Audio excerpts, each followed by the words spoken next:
नमस्कार दोस्तों, OCN network में आपका स्वागत है। मैं हूं ओमकार चौधरी। आज 2-3 विषयों पर बात करेंगे। एक तो मैं आपको प्रधानमंत्री नरेंद्र मोदी चूंकि 2 दिन से गुजरात में हैं और वो लगातार पाकिस्तान पर भी जो हमने अटैक किया है पहलगाम के जेनोसाइड के बाद, उस पर भी टिप्पणियां कर रहे हैं, पाकिस्तान को चेतावनी भी दे रहे हैं। उन्होंने आज चीन पर भी अटैक किया है और ऐसा लगता है कि भारत अब इस मोड में आ गया है कि इस पूरे प्रकरण में चाहे अजरबैजान हो, चाहे तुर्की हो या चीन हो, इनको भी डोज दे दी जाए। आप देख रहे होंगे जो जानकारी आ रही है, चाहे इस्तांबुल हो या दूसरे जगह हो, डेस्टिनेशन हो, तुर्की को जाने वाली जो फ्लाइट्स हैं उनमें बहुत सारी बुकिंग रद्द की गई है। इसी तरीके से अज़रबैजान का जो जाना-माना पर्यटन स्थल है, माकाऊ, उसको भी अब लोगों ने अनदेखा करना शुरू किया है। 70-80% जो है बुकिंग रद्द कर दी गई। लगभग वैसा ही नज़ारा है जैसा मालदीव्स में हुआ था। और बांग्लादेश की भी मुश्कें कसी जा रही हैं, इधर हम लगातार देख रहे हैं, ऐसे कई फैसले हुए हैं। और जो अलग-अलग जगहों से, अलग-अलग राज्यों से बांग्लादेशियों की, रोहिंग्याज की, पाकिस्तानियों की बस्तियां बसी हुई थी, उनको ना केवल ध्वस्त किया जा रहा है, बल्कि इनको उठा-उठा करके बांग्लादेश की सीमा में वापस फेंकने का काम भी शुरू हो चुका है। और ये जो बिना मुकदमा कायम किए, बिना जेल भेजे, बिना अदालतों में पेश किए इन घुसपैठियों को वापस भेजा जा रहा है, इसको लेकर के अब बांग्लादेशी सेना की कुछ जुबान जोरी शुरू हुई है। सीमा पर उन्होंने विरोध करना शुरू किया है। तो एक तो इन स्थितियों परिस्थितियों पर जरा चर्चा करेंगे कि अब पूर्वी सीमा पर भी तनाव दिखाई देने लगा है। हमारे अर्धसैनिक बलों ने एक जगह आज फायरिंग भी की है, उधर की भीड़ को नियंत्रित करने के लिए। दूसरे प्रधानमंत्री का एक बयान आया है। उन्होंने कहा है कि 2047 में अगर आपको विकसित राष्ट्र बनना है, तो आज से ही ये संकल्प लीजिए कि आप विदेशी सामान का यूज नहीं करेंगे और आप घर में एक सूची बनाइए कि आपके घर में कौन-कौन सा विदेशी सामान है। उनका आशय ये था कि आप उस सामान को धीरे-धीरे रिप्लेस करिए स्वदेशी उत्पादों से और जो विदेशी सामान है उसको खरीदना बंद करिए। उन्होंने बल्कि प्रतीक तौर पर यह भी कहा कि अब तो छोटी आंखों वाले गणेश जी भी खरीदे जाने लगे हैं, बाजार में आ गए हैं। छोटी आंखों से मतलब चीन से आयातित सामान की ओर उनका इशारा है। मेरे साथ 2 खास मेहमान जुड़ रहे हैं, वीरेंद्र नाथ भट्ट लखनऊ से और धीरेन्द्र पुंडीर दिल्ली से। तो उनको जोड़कर के चर्चा को आगे बढ़ाएंगे। आप दोनों का बहुत स्वागत है। नमस्कार। मैं पहले प्रधानमंत्री नरेंद्र मोदी का वो विजुअल आपको और दर्शकों को सुनवा देता हूं, जो उन्होंने विदेशी सामान के बारे में दिया है और ये आज का ही है। कि 2047 जब भारत की आजादी के 100 साल होंगे, विकसित भारत बनाने के लिए तत्काल भारत की इकोनॉमी को 4 नंबर से 3 नंबर पर ले जाने के लिए अब हम कोई विदेशी चीज का उपयोग नहीं करेंगे। हम गांव-गांव व्यापारियों को शपथ दिलवाएं, व्यापारियों का कितना ही मुनाफा क्यों ना हो, आप विदेशी माल नहीं बेचोगे। लेकिन दुर्भाग्य देखिए, गणेश जी भी विदेश से आ जाते हैं। छोटी आंख वाले गणेश जी आएंगे, गणेश जी की आंख भी नहीं खुल रही है। होली रंग छिड़कना है, बोले विदेशी। हमें पता था, आप भी अपने घर जाकर के सूची बनाना। सचमुच में ऑपरेशन सिंदूर के लिए एक नागरिक के नाते मुझे एक काम करना है। आप घर में जाकर सूची बनाइए कि आपके घर में 24 घंटे में सुबह से दूसरे दिन सुबह तक कितनी विदेशी चीजों का उपयोग होता है। आपको पता ही नहीं होता है। आप हेयर पिन भी विदेशी उपयोग कर लेते हैं, कंघा भी विदेशी होता है, दांत में लगाने वाली जो पिन होती है वो भी विदेशी घुस गई है, हमें मालूम तक नहीं है, पता ही नहीं है। दोस्तों, देश को अगर बचाना है, देश को बनाना है, देश को बढ़ाना है, तो ऑपरेशन सिंदूर ये सिर्फ सैनिकों के जिम्मे नहीं है। ऑपरेशन सिंदूर 140 करोड़ नागरिकों के जिम्मे। धीरेन जी, आपके पास में आता हूं।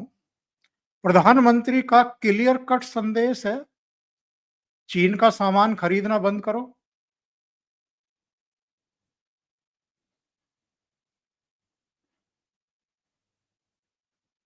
धीरेन जी, आपको आवाज आ रही है? जी जी जी, नमस्कार। मैं सोचा वीरेन जी से है। दरअसल अब हमको ये देखना होगा कि आज दो बड़े फैसले एक साथ है।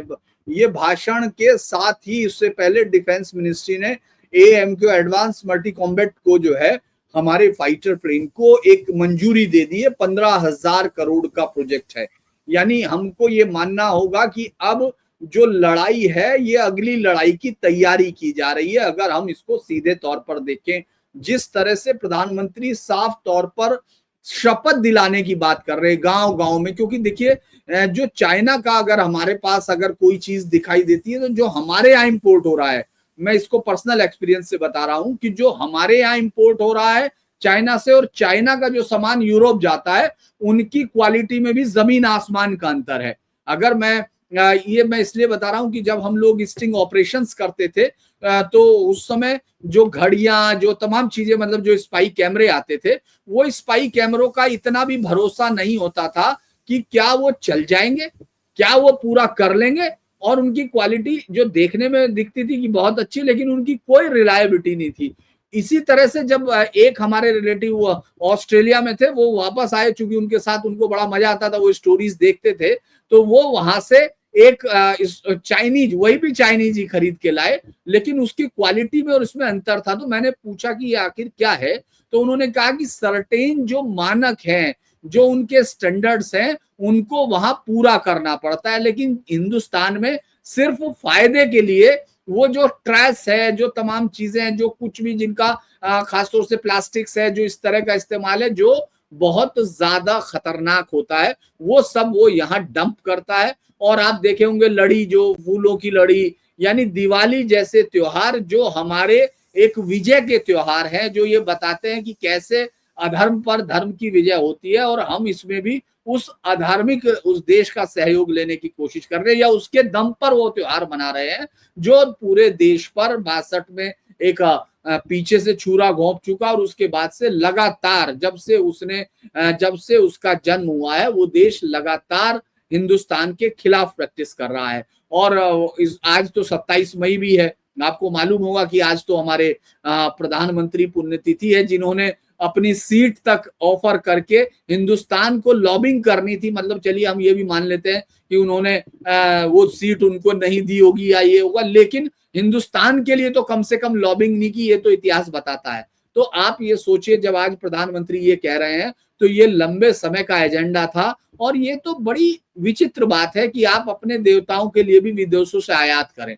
ये तो बड़ी इंटरेस्टिंग और वो बात है। तो जिस तरह से शौचालय की शुरुआत हुई थी, उसी तरह से ये घर के अंदर एक बड़ी लड़ाई की शुरुआत है। और मुझे लगता है प्रधानमंत्री मोदी जब आज उस रैली में थे, तो जो शपथ वाला हिस्सा है, यानी वो ये कोशिश करते हैं, अगर हम गौर करें कि समस्या की जड़ कहाँ है, इस पर वो बात करने की कोशिश करते हैं। और समस्या की जड़ क्या है? वो छोटी जगह का मुनाफा है। इसीलिए आप देखेंगे कि ये हमारे साथ जो व्यापार का घाटा है हमारा लगातार बढ़ता जा रहा है। $33 बिलियन, फिर $34 बिलियन, फिर इस तरह से हम $100 बिलियन से ज्यादा उनके साथ व्यापार में, और अब घाटे में लगातार है। यानी हम अपने देश को परेशान करने के लिए, हम अपने देश के खिलाफ षड्यंत्र रचने के लिए, और वो जो पाकिस्तान को हमारे खिलाफ तैयार कर रहा, बांग्लादेश को हमारे खिलाफ तैयार कर रहा, उसका भी पैसा वो हमसे ही ले रहा है।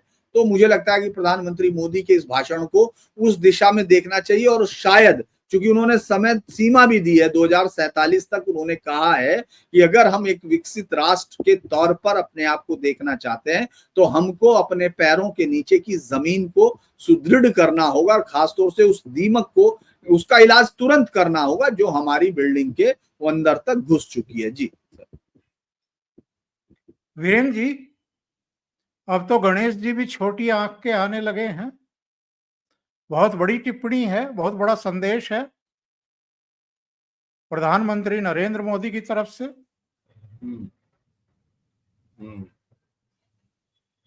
आप ये देखिए, अगर आप टोटलिटी में लें तो आपको समझ में आएगा, वरना टीवी स्टूडियो में तो जो डिबेट होती है वो तू में बदल जाती है।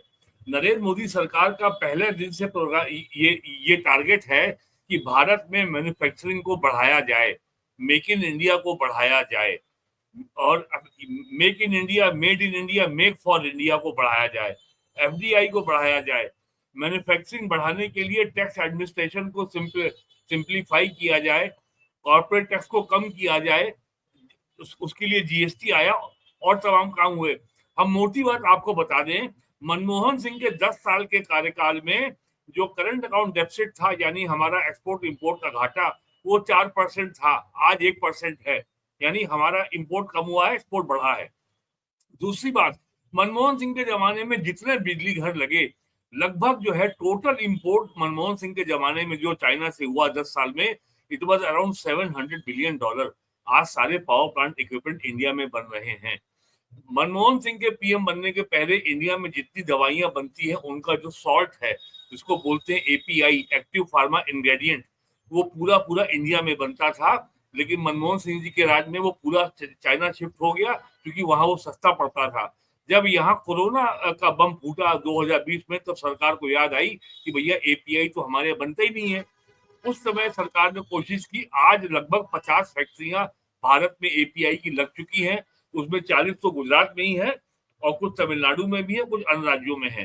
तो ये स्थिति है हमारी जो है और की, और जो और ये जो है जो कुछ जो है इतनी ज्यादा हमारी सरकार मनमोहन सिंह की उदार थी चाइना के लिए, और राहुल गांधी तो आज भी उदार बने हुए 11 साल हो गए हैं। जब डोकलाम पे चीनी सेना अपनी हमारे बॉर्डर पे खड़ी हो जाती है, तो राहुल गांधी चाइना के एम्बेसडर के साथ दिल्ली में बैठ के डिनर करते हैं, ये सबको पता ही है। तो अब जो है जो बात आपने, जो मूल प्रोग्राम जो आपने रखा है कि बांग्लादेश की सीमा से बांग्लादेश के नागरिकों को वापस धकेला जा रहा है और कोई हल्ला क्यों नहीं हो रहा, जरा याद कीजिए, आज से 5 साल पहले 2019 के दिसंबर में जब सीए का कानून आया था, तब दिल्ली में और यूपी के तमाम शहरों में कितना बड़ा जिहाद हुआ था। 19 दिसंबर 2019 को यूपी के 35 शहरों में फ्राइडे का, जुम्मे का दिन था, एक साथ दंगा हुआ था, याद होगा आपको। शाहीन बाग में वीरेंद्र जी बांग्लादेश पर आते हैं, थोड़ा ये चीन का मसला एक बार देख लें। बांग्लादेश पर तो मैं ठीक है, चलिए, तो चीन का मसला, चीन पर जो एक तरीके से पीएम का अटैक है, चीन का मतलब ये है कि प्राइम मिनिस्टर ने लखनऊ में जब वो आए थे यहाँ पे ग्लोबल इन्वेस्टर समिट में, तब उन्होंने एक बार कहा था कि भारत के रईस लोग अपनी शादी करने देश के बाहर जाते हैं, कृपा करके ये काम आप भारत में ही करें, हमारे यहाँ स्थानों की कमी नहीं है। तो आप अगर डाटा उठा के देख लीजिए तो डेस्टिनेशन मैरिज की संख्या बहुत बढ़ गई है। उत्तराखंड के जो है जिम कॉर्बेट पार्क में, गोवा में और राजस्थान में अब लोग इटली और श्रीलंका नहीं जाते हैं। उसी तरीके से आज प्राइम मिनिस्टर ने जो बात, जो वो पहले बोल चुके हैं, by local, be vocal about local, वो पहले भी बोल चुके हैं।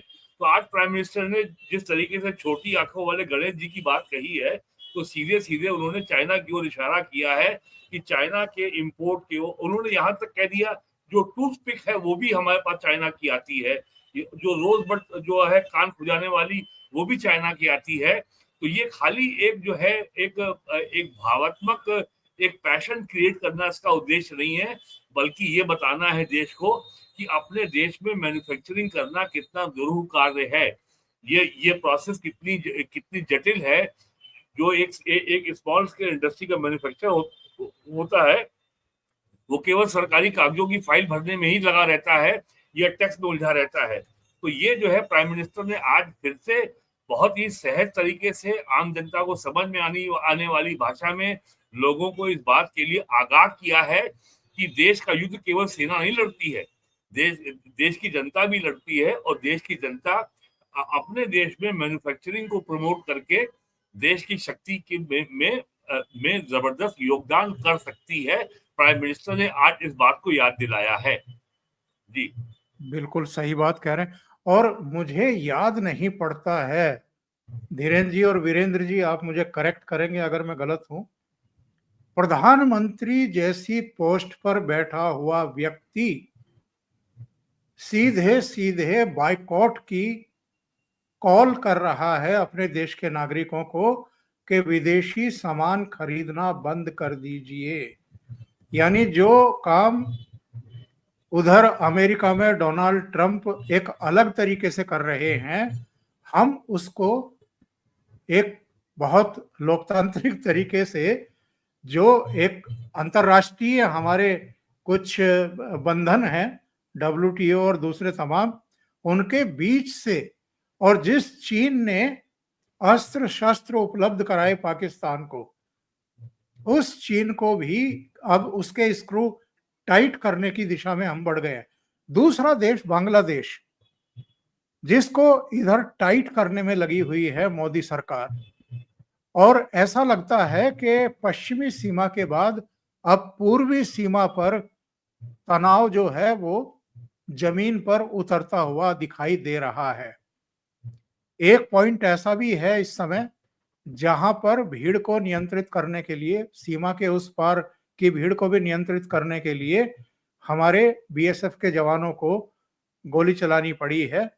और इनके एक ब्रिगेडियर हैं, उनका बयान मैं दर्शकों को भी दिखा दूं और आपसे भी साझा कर लेता हूं स्क्रीन शेयर करके। ये आप देखिए, ये इनके बॉर्डर गार्ड बांग्लादेश के इनके एक अधिकारी हैं, मिलिट्री ऑपरेशन निदेशालय के निदेशक ब्रिगेडियर जनरल मोहम्मद नजीम उद दौला। और इन्होंने कहा है कि भारत जिस तरीके से बांग्लादेशियों को बिना दस्तावेजी कार्रवाई पूरी किए हमारी सीमा में धकेल रहा है, वो हमें अस्वीकार है। और हम अगर जरूरत पड़ेगी तो हम कार्रवाई करने के लिए भी तैयार हैं। मुझे नहीं पता कि ये कौन सी कार्रवाई की बात कर रहे हैं और कौन सी कार्रवाई ये कर सकते हैं भारत के खिलाफ या भारतीय सेना के खिलाफ। धीरेन्द्र जी, ये अगर बिना दस्तावेजों के घुसपैठ करके भारत में आए हैं और अलग अलग शहरों में अवैध तरीके से रह रहे हैं, तो भारत को पूरा अधिकार है, जैसे अमेरिका ने जहाज भर भर करके अलग अलग देशों के नागरिकों को एक तरीके से वहां डिपोर्ट किया है, उसी तरीके से हमारा भी हक बनता है। जरूरी नहीं है कि ऐसे अवैध घुसपैठियों को हम पहले गिरफ्तार करें, मुकदमे कायम करें, अदालत में भेजें, फिर अदालत में मुकदमे चलते रहें सालों साल, और उसके बाद उनका पूरा खर्चा भी उठाते रहें, जेल में भी डाले रहें, और उसके बाद फिर क्या फैसला आएगा अदालत से उसके आधार पर कार्रवाई करें। तो क्यों ना हम जो अवैध बांग्लादेशी हैं, जिनके पास भारत के अगर डॉक्यूमेंट हैं फर्जी हैं, तो उनको उठा उठा करके बांग्लादेश में फेंके। देखिए, ये बहुत बड़ा अभियान चल रहा है अगर हम इस पूरे उसमें देखें, और बांग्लादेश की ये बौखलाहट जो है बड़ी है, क्योंकि अगर आप उसकी इकोनॉमी देखें, तमाम चीजें देखें, वो भले ही ये कोशिश कर रहे थे कि हम पाकिस्तान से बेहतर इकोनॉमी हो गए या तमाम चीजें हो गई, उनका सिर्फ कॉटन के रेडीमेड उस पर, जिस पर कि उनके यहाँ श्रम सस्ता इसीलिए है क्योंकि वहां किसी भी किस्म की किसी भी किस्म के मानवीय अधिकारों का कोई लेना देना नहीं है। ये यूनुस साहब पर भी बहुत जबरदस्त आरोप लगे थे जब इन्होंने ग्रामीण बैंक किया था, बल्कि उस पर तो इंटरनेशनल पेपर्स तक छपे। इसी की तरह इन्होंने छोटे बच्चों का, जिनका कोई राइट्स नहीं, उस इंडस्ट्री का इस्तेमाल करके अपने आप को बांग्लादेश यानी बाल श्रम का अवैध इस्तेमाल करके वो अपने आप को बहुत ताकतवर महसूस कर रहा था। और उसके लगभग करोड़ों लोग, जो ये कहा जाता है कि अलग अलग डाटा आता है, संसद में भी उसको लेके बहुत बार बात हुई है, ये वो लोग इस देश में घुसे हुए हैं। अगर हम उनको वापस भेज देते हैं तो अब जो इस पूरे बांग्लादेश की हालत, जिस तरह से उन्होंने बेगम उसको निकाला है हसीना, उसके बाद से उनके पास का जो पूरा इनका सिस्टम है, जो इकोनॉमी है, वो चरमरा गई है। आप देखेंगे जिस तरह से कट्टरपंथी जिहादी जो है सड़कों पे निकलकर, चूंकि वो पैसा तो जनरेट नहीं कर रहे थे, पैसा जनरेट करने में वहां की हिंदू आबादी जो भी अपने तरीके से बिजनेस में और उन सब में, अगर आप देखते हैं एवरेज वाइज उसका बहुत ऊपर जगह थी, जबकि वो लगातार उनको क्रश कर रहे हैं। अब आपने एक पूरी कम्युनिटी को अलग कर दिया और इंटरनेशनल कम्युनिटी के साथ आपका बन नहीं रहा है, तो एक तरह से वो जो है इन फ्यूचर उस पर बड़ी समस्या आनी है। बहुत ताकत के साथ उसका जो फॉरेस्ट रिजर्व है या विदेशी व्यापार है वो सब खत्म हो रहा है, जब भारत ने उसके लिए पोर्टों को दी गई सुविधा रोक ली। अब भारत को अगर हम देखते हैं कि एक बड़े अभियान के तौर पर, चाहे वो गुजरात हो चाहे वो दिल्ली हो, दिल्ली में डिटेंशन सेंटर अब हर एक जिले में बनाए जा रहे हैं। पहले सिर्फ एक था सराय रोहिला में, इंदरपुरी में, जिसमें सिर्फ 80 लोगों को आप रख सकते थे, अभी उसमें 100 लोग रह रहे हैं। आप अब हर जिले में बड़े सामुदायिक भवन बनाए जा रहे हैं और बड़े लेवल पर लगभग अभी तक 15,000 से ज्यादा, मतलब 1500 या 15 के करीब पूछताछ लगातार हो रही है, उनके डॉक्यूमेंट्स देखे जा रहे हैं और जो भी जिस पर भी शक है उसको FRRO से वेरीफाई करके और तुरंत अब उसको बाहर धक्का दिया जा रहा है कि अब जाइए, अब बहुत हो गया।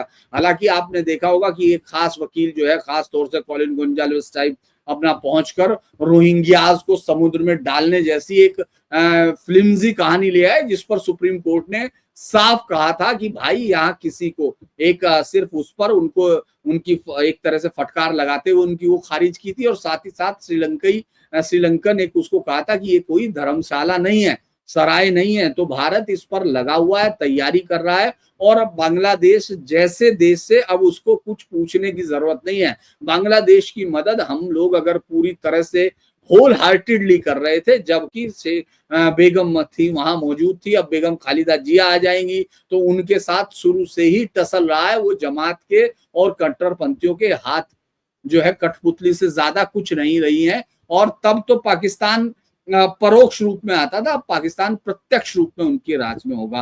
तो मुझे लगता है भारत को कोई जरूरत नहीं है, बस वो पकड़ते हैं, उनके वेरीफाई करेंगे, FRRO को दिया जाएगा, इस दौरान डिटेंशन सेंटर में रखा जाता है और फिर तुरंत बॉर्डर पर। और भारत को ये इसलिए है क्योंकि अमेरिका ने राह दिखा दी है। पहले होता क्या है कि आप वो संबंधित देश को भेजते हैं, उनके डाटा भेजे जाते हैं, वहां वो वेरीफाई करते हैं, फिर वो आपको भेजते हैं। और अमूमन क्या होता है, वो देश कभी मानता नहीं है, वेरीफाई नहीं करता। अभी तक हम 2993 लोगों को अभी भेज रहे थे, उनको लेने से वो मना कर रहा था। तो अब धीरे धीरे BSF के माध्यम से ही उनको बॉर्डर में भेजा जा रहा है। आप देखते होंगे वो तस्करी करके गाय और बैल तो ले लेते हैं हर तरह से, है ना। उन्होंने ऐसे ऐसे सिस्टम बना रखे, आपने देखे होंगे वीडियो की, वो एक लकड़ी के बड़े बड़े वो बनाए हुए, ऐसे करके इस बॉर्डर से उठाते हैं गाय को, उधर बॉर्डर में डालते हैं, लेकिन अपने लोगों को लेना नहीं चाहते हैं, क्योंकि वो जानते हैं ये जहां भी जाते हैं ये टर्माइट है, ये दीमक है, ये पूरे सिस्टम को खाते हैं। और आपने देखा होगा जब रोहिंग्यास की बाइट या उनकी बाइट जो वहां चल रही है, जो बॉर्डर इस समय दिल्ली के, जो यमुना का बॉर्डर है दिल्ली और यूपी का, खास तौर से कालिंदी कुंज से आगे तक, आपको वहां पूरी बस्तियों में इस तरह के लोग दिखाई दिए थे। उनकी व्यापक धरपकड़ हो रही है और उनकी चेकिंग हो रही है और सरकार इस निर्णय पर बहुत मजबूती से है, क्योंकि NCR में लाखों की तादाद में ये माना जा रहा है। तो मुझे कि अब बांग्लादेश को अब चोट का एहसास हो रहा है। पोर्टों की सुविधाएं बंद हो गई हैं, अब हम उसको कोई फ्री वो फॉल भी नहीं दे रहे हैं, अब हम लोग उसके हर एक चीज का जवाब दे रहे हैं। कल आपने देखा, परसों जिस तरह से कहा गया कि हमको चिकन नेक का गाना आपने देखा होगा, वो सर्जिल इमाम टाइप जो लोग अब जिनके लिए रोना रोते हैं, ये तमाम आदमी जो ये कहते थे चिकन नेक बंद कर दो, तो उसका जवाब भी हमारे एक मुख्यमंत्री ने सीधे तौर पर दिया कि ये बेकार का गाना बंद करो यार, तुम्हारी कोई हैसियत नहीं है। जिसको तुम पाकिस्तान को महाबली मान के दोबारा उसके घुटने टेक रहे हो, वो अपने एयरफील्ड को बचा नहीं पा रहा, तो तुम्हारे लिए क्या करेगा। तो ये एक मैसेज है। मुझे लगता है भारत अब इस प्रोसेस को बहुत तेजी के साथ कर रहा है। उधर आपने देखा भारत नेपाल बॉर्डर पर अवैध मदरसे, आज फिर एक रोना आपने देखा होगा दारुल उलूम की तरफ से, उनके मोहतमिम ने ये कहा है कि साहब ये देखिए कैसे ये सुप्रीम कोर्ट के जबकि आदेश की अवहेलना हो रही है, कैसे हमारे साथ। तो अब वो सरकार कह रही कि यार आप कोर्ट चले जाओ, आप जानो, आपका काम जाने, लेकिन हम हमारा काम कर रहे हैं। जो भी अवैध है, जो भी बिना किसी अनुमति के और जिसमें भी हमको शक है, हम उसको न केवल ध्वस्त करेंगे, हम उसको सीज करेंगे और उसको पूरी तरह से मटियामेट करेंगे। तो ये एक बड़ी चीज चल रही है सर। ओंकार जी, एक बात और हो रही है, जो जनरल बिपिन रावत ने कहा था कि भारतीय सेना को 2.5 मोर्चे पे लड़ना है, चाइना और पाकिस्तान और देश के अंदर बैठे जिहादी को और कम्युनिस्ट और सेकुलर दल। तो और जिसको वास्तव में कहा जाता है कि अब ये 2.5 नहीं, ये पूरा 3 हो गया है, ये फुल 1 हो गया, ये आधा नहीं है। तो ये जो बांग्लादेशियों को जो इस समय जो खदेड़ा जा रहा है, ये भी जो देश के अंदर का मोर्चा, उसके खिलाफ ये कार्रवाई हो रही है। और आप देखिएगा कि वक्फ एक्ट लागू होने के बाद, अभी तो खैर लागू नहीं हो पाया, सुप्रीम कोर्ट ने आज फिर कोई इस पर नोटिस जारी कर दिया है, कोई फ्रेश पिटीशन को एक्सेप्ट किया है। तो ये उस जो घर के अंदर जो फिफ्थ कॉलमिस्ट हैं, जो आपके घर के भेदी हैं, ये उस इकोसिस्टम को भी कहीं ना कहीं उस पर चोट करने की तैयारी है। जैसे अहमदाबाद में 2.5 लाख स्क्वायर मीटर जमीन खाली कराई गई चंदोला तालाब में, उसमें बड़ी संख्या में बांग्लादेशी थे। इसी तरह का अभियान बंबई में भी चला है, इसी तरह का अभियान यूपी के कई जिलों में चल रहा है, दिल्ली में चल रहा है। तो ये जो घर के अंदर का जो एंटी इंडिया इकोसिस्टम है, ये बहुत मजबूत है। और बांग्लादेशी उसकी बहुत बड़ा उसका एक कंपोनेंट है, उसका हिस्सा है। बिल्कुल सही कह रहे हैं। वैसे दर्शकों को तो बहुत जानकारी होगी इस बारे में। 1971 में केवल 13 दिन में पाकिस्तानी सेना के घुटने टिकवा दिए थे और अलग बांग्लादेश जो है वो भारत की वजह से अस्तित्व में आया था। ये लड़ाई 3 दिसंबर को शुरू हुई थी 1971 में और 16 दिसंबर को पाकिस्तानी सेना ने आत्मसमर्पण कर दिया था। तो जो भारत 1971 में पाकिस्तान के 2 टुकड़े कर सकता है, वो नए बने इस बांग्लादेश को 3 दिन में निपटा भी सकता है। तो जो खुरापाते इस समय यूनुस के नेतृत्व में और मिलिट्री का एक पार्ट करने की कोशिश कर रहा है, उनको उनका अल्लाह अगर सद्बुद्धि दे तो ज्यादा बेहतर है। ऐसा ना हो कि लेने के देने पड़ जाएं। धीरेन जी, बहुत बहुत धन्यवाद आपका जुड़ने के लिए। आपको जाना होता है, मैं दर्शकों से निवेदन करूंगा कि उनका चैनल धीरेन्द्र पुंडीर ऑफिशियल आप जरूर देखें और वो लाइव होते हैं 9 बजे के बाद, उसको जरूर देखें और सहयोग करें। Thank you so much Dhiren ji आपका। और वीरेन जी अभी हमारे साथ जुड़े हुए हैं। जी वीरेन जी, मेरा सवाल अगला ये है, ये कुछ बयान आ रहे हैं। संजय राउत ने कहा है कि ऑपरेशन सिंदूर तो फेल कर गया है, वो तो फेल हो गया है, वो तो किसी भी तरीके से आप उसको सफल कह नहीं सकते हैं। और ये बयान इनका क्यों आया है? क्योंकि कल महाराष्ट्र में थे गृह मंत्री अमित शाह और उन्होंने कहा कि अगर आज बाला साहब ठाकरे होते तो वो नरेंद्र मोदी को सीने से लगा करके उनको बधाई देते। तो ये उद्धव सेना को हुआ क्या है? ये कांग्रेसी ग्रंथि का शिकार हो गई है या इससे भी इनको लगता है कि ये मुसलमानों को खुश कर सकते हैं? कौन सी दिशा में चल पड़े हैं, किस राह पर चल पड़े हैं ये लोग? हमें शिकायत तो आपसे है, आप बहुत निर्मम हो गए हैं, आपको दया नहीं आती शिवसेना के ऊपर। अब बताइए, वो उनका इतना बुरा हाल है, उनको ये नहीं पता है उनकी पार्टी की एमपी प्रियंका चतुर्वेदी तो जो भारत सरकार ने जो डेलीगेशन भेजे हैं सांसदों के 30 देशों के दौरे में ऑपरेशन सिंदूर के बारे में जाके बताने को, तो प्रियंका जी तो तारीफ कर रही हैं कि भारत सरकार ने बहुत शानदार काम किया। और नहीं, उन्हीं के पार्टी संजय राउत का दर्द ये है कि प्रियंका को क्यों भेजा, मुझे क्यों नहीं भेजा। नहीं, उनका दर्द ये है कि हमारी पार्टी अगर ऑपरेशन सिंदूर की जाके तारीफ करेगी तो फिर हम जो है, जब बंबई महानगर पालिका का चुनाव होगा तो हम बीजेपी को गाली क्या देंगे। और फिर उनके सामने सबसे बड़ा संकट है अस्तित्व का संकट, पहचान का संकट। पहले शिवसेना टूटी, शिवसेना का आदमी निकल के शिंदे जो है मुख्यमंत्री बना, उसके बाद जो है चुनाव हुआ और बीजेपी शिवसेना को स्पष्ट बहुमत मिल गया। शिवसेना उद्धव ठाकरे सिमट गई एकदम कोने में 13-14 सीटों में। तो अब उनके सामने अस्तित्व का संकट है, उनको राजनीति में अपनी पहचान को बनाए रखने का संकट है। तो उनको कुछ ना कुछ रोज बोलते ही रहना है। यूपी में समाजवादी पार्टी का ये नियम है स्थापना काल से 1992 में कि रोज एक बयान आना चाहिए और रोज अखबार में छपना चाहिए। और वो अपनी इस नीति पर वो आज भी कायम है। उनको जो है 33 साल हो रहे हैं। तो ये क्षेत्रीय पार्टियों के सामने जो राष्ट्रीय पार्टियों का, जैसे अगर बॉक्सिंग का अगर उदाहरण लें तो बॉक्सिंग में जब दो पहलवान उतरते हैं और जब मैच समाप्त हो जाता है तो दोनों रिंग के बाहर चले जाते हैं। लेकिन क्षेत्रीय पार्टियां रिंग में एक बार उतर जाती तो वो रिंग के बाहर जाने का नाम ही नहीं लेती। वो हमेशा रिंग में खड़े रहना चाहते हैं और ये दिखाना चाहते हैं कि बस हम ही जो है संघर्ष कर रहे हैं, हम ही युद्ध कर रहे हैं और हम ही जो है आंदोलन कर रहे हैं, जनता के लिए हम ही लड़ रहे हैं। तो शिवसेना के सामने यही अस्तित्व का संकट है और यही संकट जो है लालू के सामने आने वाला है। यही संकट जो है पंजाब में अकाली दल को है, यही संकट जो है आने वाला है डीएमके के सामने तमिलनाडु में। तो क्षेत्रीय पार्टियों के सामने हमेशा अस्तित्व का संकट बना रहता है और ये लंबे समय तक अगर सत्ता से बाहर रहती हैं तो ये पार्टियां हवा में बिखर जाती हैं, एवोपरेट हो जाती हैं। तो शिवसेना के लिए अब ये जो है अब ये एवोपरेट हो रही है, ये भाप बन के वाष्प बन के धीमे धीमे खत्म हो रही है। और इनको सीटें मिल गई थी दो चार ज्यादा जून 2024 के लोकसभा चुनाव में। इनको उम्मीद थी कि हम बहुत अच्छा करेंगे हम विधानसभा में, वो कुछ हुआ नहीं। अब उनका अस्तित्व टिका हुआ है बंबई नगर महापालिका का चुनाव और महाराष्ट्र के अन्य बड़े शहरों में होने वाले नगर निकाय के चुनाव में। शिवसेना को वहां भी कुछ नहीं मिलने वाला है। उसके बाद शिवसेना के अस्तित्व के ऊपर ही बहुत गंभीर सवाल खड़ा होने वाला है। ये सारी बयानबाजी इसीलिए हो रही है। यहाँ तक कि शरद पवार ने भी जो है डपटा है संजय राउत को कि राष्ट्रीय सुरक्षा के विषयों के मामले में इस तरह की राजनीति नहीं होनी चाहिए।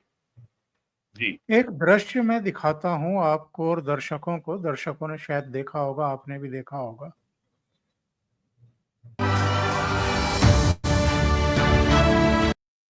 हाँ, ये फिर से देखते हैं। ये देखिए इस महिला का ये जो है सिंदूर का एक जेस्चर बनाती है प्रधानमंत्री का स्वागत करते हुए। फिर से देखते हैं। जो उसका पैशन देखिए आप, कितना जबरदस्त है देश के लिए और उसके चेहरे के भाव देखिए आप। ये कांग्रेस पार्टी क्या देश के जनमानस को समझ नहीं पा रही है या जानबूझ करके इस तरह की हरकतें हो रही है। आज का बयान देखिए पवन खेड़ा का। ये क्या कह रहे हैं? इन्होंने कहा है कि पहलगाम के आतंकियों का क्या हुआ, हाफिज और मसूद कैसे बचे, कांग्रेस के सवाल। देखिए, ये अंग्रेजों की बनाई हुई पार्टी है 1885 की, जो इटावा का डीएम था एओ ह्यूम। और इस देश का इतिहास कितना शानदार लिखा गया है। जिस पार्टी का गठन अंग्रेजों ने किया हो, जिस पार्टी के 1910 तक 6 राष्ट्रीय अध्यक्ष अंग्रेज आईसीएस अफसर रहे हों, वो पार्टी कहती है हमने देश को आजाद कराया और देश मानता है। और उसमें से जो है एक देश का पापा बन गया और एक देश का चाचा बन गया। और आज उसका जन्मदिन भी है, सॉरी, और आज उनकी पुण्यतिथि भी है। तो कांग्रेस के सामने भी यही संकट है। नेहरू के जमाने में, इंदिरा गांधी के जमाने में तो भारत माता की जय से इनका काम चल गया। अब ये जब से कांग्रेस को आज से 41 साल पहले लोकसभा में बहुमत मिला था 1984 में। उसके बाद से 10 लोकसभा चुनाव हो चुके हैं, कांग्रेस को बहुमत नहीं मिला है। उसके बावजूद कांग्रेस जो है 15 साल सत्ता में रह चुकी है, 5 साल नरसिम्हा राव, 10 साल जो है मनमोहन सिंह। तो अब कांग्रेस का जो सेंटर ऑफ ग्रेविटी है, जो उनका मूलाधार चक्र है, अब वो गड़बड़ा गया है और अब कांग्रेस के ऊपर पूरा टेक ओवर जिहादियों का और वामपंथियों का हो चुका है। तो ये जो जिहादी और वामपंथी जो होते हैं, ये एक ही सिक्के के दो पहलू होते हैं, ये अलग अलग नहीं होते, ये एक ही होते हैं। तो अब जो है तो अब जिहादियों ने और वामपंथियों ने कांग्रेस की जो दिशा तय कर दी है, उसी से उसकी दशा तय होगी, ये आपको सामने दिख रहा है। राहुल गांधी ने पिछले 11 साल में, मुझे बताइए, प्राइम मिनिस्टर नरेंद्र मोदी की सत्ता में आने के बाद कौन सी एक भली बात की है देश के बारे में? तो एक बात बता दीजिए, देश में गाली कम देते हैं, अमेरिका में, लंदन में जाके गाली ज्यादा देते हैं। और यहाँ तक कह दिया अमेरिका में कि भारत में सिखों को तो जो है पगड़ी बांधने से रोका जाता है। आप बताइए। और यहाँ तक कह दिया कि पूरे भारत में जो है केरोसिन छिड़का हुआ है, बस केवल जो है वो तीली डालने की जरूरत है। तो ये और इसीलिए इसका नाम अब दिया गया है कि ये कांग्रेस नहीं है, ये लश्कर कांग्रेस है। तो राहुल गांधी ने, प्रियंका गांधी ने या सोनिया गांधी ने एक भली बात की हो पिछले 11 साल में देश के बारे में, बीजेपी सरकार के बारे में, प्राइम मिनिस्टर मोदी के बारे में, अगर आपको याद हो तो बता दीजिए। क्या देश में कुछ भी अच्छा नहीं हुआ? पिछले 10 साल में देश की इकोनॉमी जो है 2 ट्रिलियन से बढ़ के $4.5 ट्रिलियन पहुंच गई और वो कहते कुछ हुआ ही नहीं। जरा जिस देश में 1 ट्रिलियन डॉलर का विदेशी निवेश हो, जिस देश का विदेशी व्यापार, आयात और निर्यात 1.5 ट्रिलियन डॉलर हो, जिस देश का विदेशी मुद्रा भंडार $650 बिलियन हो, उस देश में क्या इकोनॉमी के संबंधित जो आंकड़े हैं, क्या उसमें कोई हेर फेर संभव है? असंभव है, हो ही नहीं सकता। आपको दुनिया को जवाब देना है। दुनिया का पैसा आपके देश में लगा है और वो पैसा उन्होंने आपको पतंग उड़ाने के लिए नहीं दिया है। वो पैसा उन्होंने आपके देश में इसलिए लगाया है कि उनको 16% का रिटर्न मिल रहा है, इसलिए लगाया है। तो ये तो लोगों को इकोनॉमिक्स की बेसिक समझ नहीं है और जो चाहते हैं और जो जितना ज्यादा झूठ बोलता है। आम आदमी पार्टी का एक एमपी बोल रहा था अडानी का 40 लाख करोड़ रुपए लोन माफ कर दिया। अरे अडानी के ऊपर इतना लोन है क्या?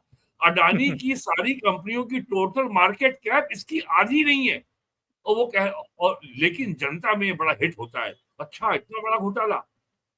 अब अडानी से परेशानी राहुल गांधी को इसलिए हो रही है कि अडानी से यूरोप की और चाइना की कंपनियों को परेशानी हो रही है। तो उनका संकट मोचक कौन है? राहुल गांधी। जरा भैया गाली दो अडानी को गाली दे रहे हैं। ये बात थोड़ा सा लोग अगर खुद शोध करने का प्रयास करें तो सारी जानकारी नेट पे उपलब्ध है। आज तो चीन और चीन परस्तों दोनों को ही प्रधानमंत्री नरेंद्र मोदी ने एक और दर्द दे दिया है। मैं एक अंतिम बात कह दूं, जिन लोगों को भारत को, मोदी को गाली देने का शौक है, उनके पास केवल 4.5 साल बचे हैं। 31 दिसंबर 2029, उसके बाद अगला दशक शुरू हो रहा है, यानी 2030। और उस अगले दशक में 2039 तक भारत एक आर्थिक महाशक्ति बन जाएगा। दुनिया की कोई ताकत अब रोक नहीं सकती है। ऐसी ट्रेजेक्टरी नरेंद्र मोदी ने अब सेट कर दी है। अब कोई भी सरकार आए मोदी के बाद, अगर किसी को लगता हो कि कोई और सरकार आ सकती है कांग्रेस की हो, तो अब भारत सरकार की ने जो दिशा तय कर दी है, उसमें कोई बदलाव करना, उसमें किसी को रोल बैक करना, किसी नीति को समाप्त करना अब संभव नहीं है। तो 4.5 साल बचे हैं आपके पास गाली देने को। भैया गाली दे लो जितनी देनी है, उसके बाद मौका नहीं मिलने वाला। वीरेन जी, बहुत बहुत धन्यवाद आपका जुड़ने के लिए और इतनी बेहतरीन टिप्पणियां करने के लिए, समीक्षा करने के लिए। आपका भी और धीरेन जी का भी, दोनों का बहुत बहुत धन्यवाद। नमस्कार।